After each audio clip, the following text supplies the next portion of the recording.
Hello guys, I'm back again this week for another Dreadlock update. This week I'm going to be talking about swimming with your dreadlocks. But this might be a little bit more appropriate with the change of scenery, so hold on just a second. Alright, that's better. Here on the Florida coast, it is finally warming up, spring has sprung, we're working our way to summer, which means the days are getting warmer, and that means we are going to be doing a lot of swimming. So I thought it would be very appropriate to bring you to the place that I like to swim the most to give you this update. Alright, so the first subject I want to talk on when it comes to swimming with dreadlocks is if you have new dreadlocks or baby dreadlocks. I've seen a lot of things out there on the internet that talk about if you've got new dreadlocks, then hold off on swimming for so many months. And I just don't understand that. Being that this is my backyard, I went swimming the very first week I installed my dreadlocks. Now, I installed them using the twist and rip method, and I don't know if that had anything to do with it, but I saw absolutely no knots loosen up. I didn't have any sections that gapped out where it was knotted and then loose hair and then knotted again. I had none of those issues whatsoever.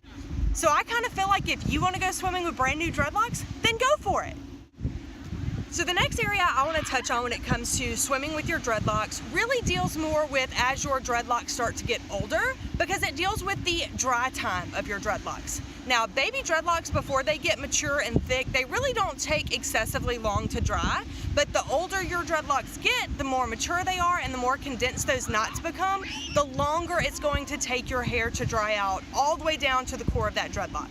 So the next area I want to talk on is making sure that if you go swimming, you leave enough time afterwards that your dreadlocks have time to dry out.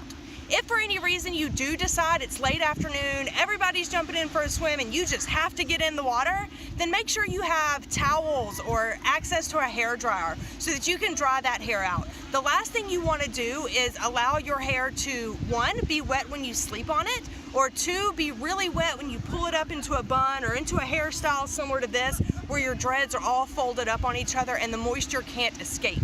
As with most things in life, when there's moisture on something and it can't escape, mold and mildew start to grow, and that is like the #1 dread no-no, is having moldy, nasty, rotten smelling dreadlocks. So I think the biggest case here is if you want to go swimming with dreadlocks, kind of plan your day around it.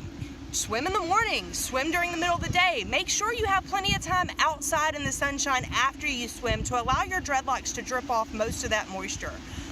Like I said, just make sure you don't go to bed with them wet and that you don't tie them up into an updo where your dreads can't breathe while they're wet, and you shouldn't have too many problems. The last point I'm going to point out, and a question that I've heard quite a bit when it comes to dreadlocks, is do you need to rinse your dreadlocks after you go swimming? Are you swimming in man-made bodies of water such as pools or jacuzzis, or are you swimming in natural bodies of water such as lakes, oceans, or streams? If you're swimming in man-made bodies of water, then you're going to want to rinse your dreadlocks out after you swim.